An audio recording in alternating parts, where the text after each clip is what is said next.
Abandonné pour avoir connu l'un des plus grands génocides de son histoire et même de toute l'Afrique, et le dernier du XXe siècle après celui des Arméniens en 1915 et de l'extermination des Juifs pendant la Seconde Guerre mondiale, aujourd'hui ce petit pays d'Afrique de l'Est renaît de ses cendres. Il est même un modèle de développement économique rapide et de stabilité politique pour tous les autres pays africains en voie de développement. Pour l'histoire, en 1994, ce petit pays d'Afrique a connu un génocide très sanglant. Ce génocide a été perpétré par un groupe ethnique contre un autre, notamment les Hutus contre les Tutsis.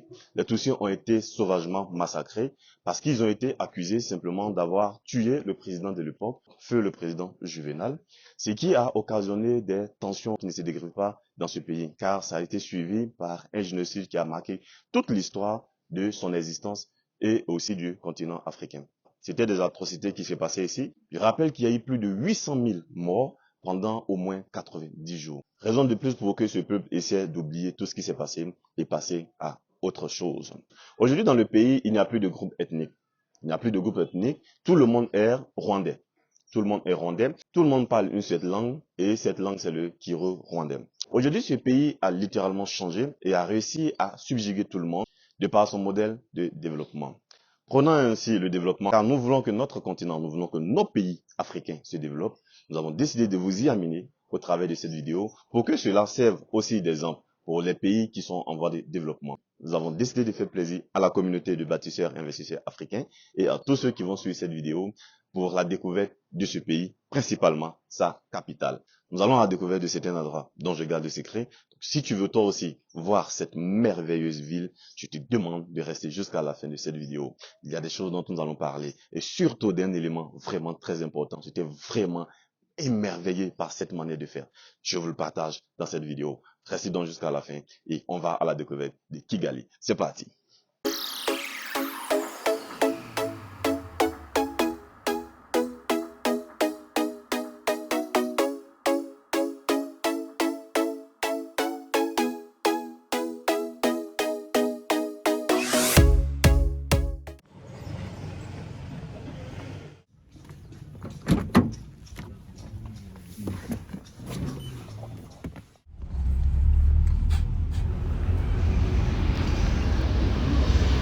Alors, les gars, comme je vous disais, je suis parti pour la visite de la ville. Nous allons visiter Kigali ensemble. Notre escale sera le musée de Kigali, le musée du génocide en fait de Kigali. Je vous laisse admirer la ville. Regardez. Et c'est chose dont je parlais. Regardez vous-même. Regardez vous-même. Impeccable. Tout est propre. Tout est propre. Je vous montre. Je vous montre sur le côté. Regardez un peu. Voilà. Regardez. Et là, on est au niveau de l'université de Kigali. Voilà, l'université de Kigali qui est là. Regardez, vous m'admirez. Les rues sont propres. Et c'est quelque chose de très important ici. On ne jette pas n'importe quoi et n'importe où. Tout est contrôlé. Les endroits sont bien spécifiques pour pouvoir jeter des ordures. Et il y a une chose vraiment qui m'a marqué aussi, c'est la discipline. Il faut dire que les Rwandais sont très disciplinés. Très disciplinés. Ça, ce sont des modèles que nous devons copier. C'est pas comme à Abidjan où chacun conduit n'importe comment.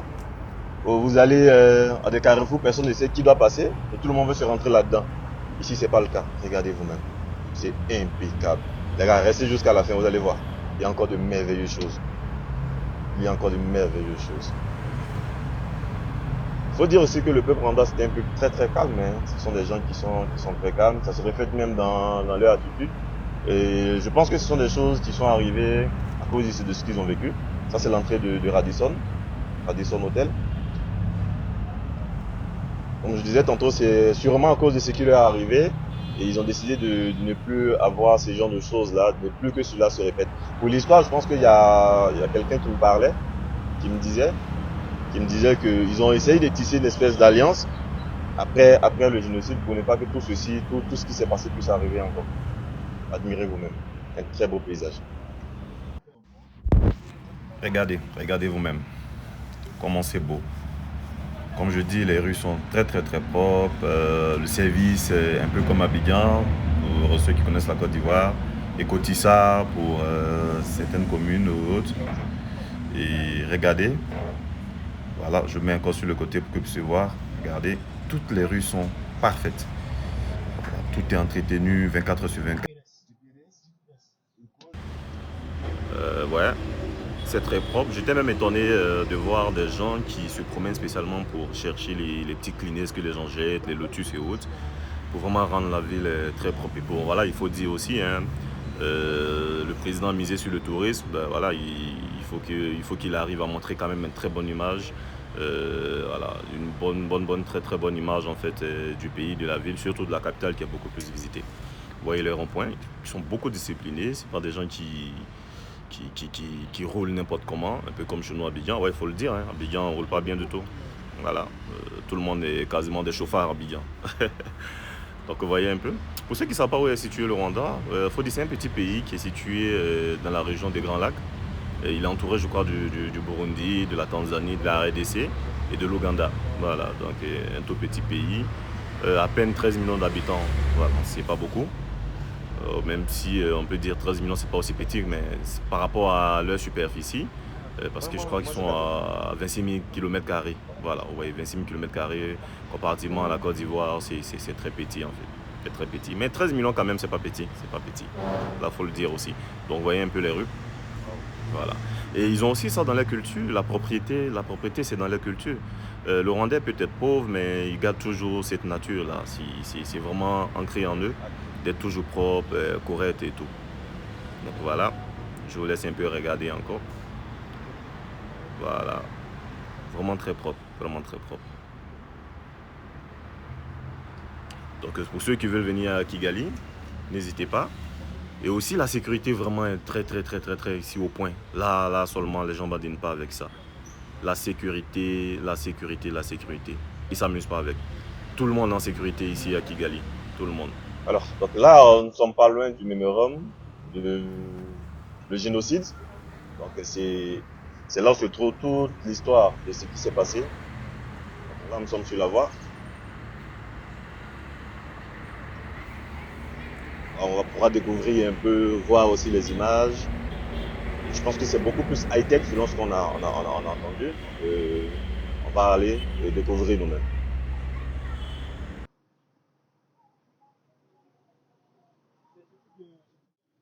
Donc là, nous y sommes. Alors, nous allons chercher tout de suite à rentrer, à aller au mémorium. On aura un guide qui va nous expliquer un peu qu'est-ce qui s'est passé, qu'est-ce qu'ils ont vécu, et toute l'histoire en fait du génocide. J'espère pouvoir aussi la partager avec vous lorsque le guide va pouvoir nous expliquer. Donc on reste encore ensemble. Et c'est parti. Alors les amis, là on vient de sortir de la salle. Je vous assure que là moi-même j'ai un peu froid dans le dos vu ce qui s'est passé. L'histoire est très longue, je vais vous la faire un peu courte pour que vous viviez un peu ce que j'ai vécu. Voilà, ce que nous avons ressenti lorsque on nous a relaté les faits. En réalité, l'histoire du génocide rwandais a commencé en 1959. Parce que les premiers colons qui étaient venus déjà au Rwanda, c'était les Allemands. Donc les premiers colons étaient les Allemands dans les années 1800. Ils étaient déjà là. Et en 1959, il y avait le début, on va dire, du génocide des Tutsis. Et surtout après la mort de leur roi. C'est là que tout a commencé. Donc ce sont des tensions qui étaient déjà là, qui existaient dans le pays depuis très longtemps. Et c'est qu'en 1994 que tout a éclaté. Comment ça s'est passé réellement? En 1994, le beau-frère du président à l'époque, qui a été assassiné, a déclaré qu'il rentrait dans son pays pour pouvoir organiser un apocalypse. Parce que tout était déjà planifié d'avance. Et en ce temps, le président actuel au pouvoir faisait partie de la rébellion. Donc, étant de la rébellion, il a décidé de rentrer dans son pays pour pouvoir signer un accord de paix pour qu'ils puissent tous rentrer dans le pays. Et son armée était même dans le pays avant même le début du génocide. Donc, comment ça s'est passé? Ils sont partis même signer des accords. En 1993, ils ont commencé à signer des accords pour qu'ils puissent retourner au pays. Et c'est n'est qu'en 94, en avril 1994, étant même dans le pays, ils étaient déjà soupçonnés d'avoir tué le président Juvénal. Donc déjà, étant dans le pays, ils étaient encerclés. Ils ne pouvaient rien faire. Et là, les milices ont commencé le travail. Et juste après l'assassinat du président Juvénal, tout de suite, des radios ont relayé, en disant simplement que c'était les Tutsis qui avaient perpétré cette attaque-là. Et ce qui a déclenché une colère folle de tous ceux qui étaient Hutus. Et là, la milice s'est levée parce que tout était déjà préparé. C'était déjà dit avant qu'ils allaient attaquer. Donc, ils cherchaient juste le meilleur moment pour pouvoir le faire. Et malheureusement, ce jour-là, la nuit même de cette attaque, tout a commencé et les tueries ont commencé. Malheureusement pour le peuple rwandais et aussi pour le peuple tutsi. C'était quelque chose qu'on ne peut pas décrire, que j'essaie de vous expliquer un peu. Les enfants qui étaient tués à l'âge de 9 mois, d'autres 1 an, d'autres 3 ans, d'autres 5 ans. C'était vraiment des enfants de tout âge qui étaient tués avec les mères. Et ceux qui étaient anciens, les dames qui étaient anciennes, elles étaient éventrées. Vous voyez un peu l'atrocité de ce qui s'est passé. Je rappelle que le génocide a eu lieu pendant au moins 90 jours. Et pendant les 90 jours, les atrocités ont été vraiment dans le pays. Étant déjà dans le pays, ils ont commencé à traquer la milice des Hutus pour mettre fin à cette guerre. Et ils ont réussi car ils ont gagné. Et c'est après cela que le président actuel est venu au pouvoir et a commencé à construire ce pays. Et qu'est-ce qui s'est passé? Ce qui je trouve vraiment intéressant et très important que nous devons retenir dans l'histoire, c'est qu'après le génocide, ils ont organisé eux-mêmes une cour de justice. Une cour de justice qui ne venait de nulle part. C'est eux-mêmes qui ont mis en place cette cour de justice avec l'ensemble des sages qu'eux-mêmes ils désignaient. Donc, comment ils faisaient? Ils prenaient les sages et les sages interrogeaient ceux qui étaient des survivants. Et les survivants désignaient leurs coupables. Et on arrêtait leurs coupables, on les jugeait, on les demandait pourquoi ce qu'ils avaient fait. Ils s'expliquaient et ils demandaient par la suite pardon. Et ces personnes étaient envoyées tout de suite en prison. Mais là où ça a été intéressant pour que les gens puissent facilement pardonner, ces personnes qui étaient en prison n'étaient pas emprisonnées pour qu'ils passent toute leur vie en prison. Ils sortaient pour venir contribuer au développement de leur pays. Et c'est ce qui a été vraiment un fait marquant que j'estime et que je salue. Parce que ces personnes qui étaient dans les prisons venaient construire. Donc, ils étaient condamnés non seulement à la peine, mais aussi aux travaux. Ils venaient pour travailler pour le développement. Parce que c'était là aussi les peines. Ils étaient certes en prison, mais ils contribuaient au développement, ils contribuaient à la construction de leur pays. Ils ont fait des routes, ils ont fait des ponts. Et ces personnes, il y a d'autres qui sont toujours, d'autres sont morts, mais il y a certains, après avoir purgé les peines, ils ont été libérés. Donc, les amis, voilà un peu l'histoire que je voulais vous partager de ce qui s'est passé. Donc, suivez donc toutes les vidéos que je vais poster pour vous permettre d'être à l'affût de toutes les images que nous allons pouvoir mettre en ligne. Merci et on se dit à très bientôt pour la suite. Ciao!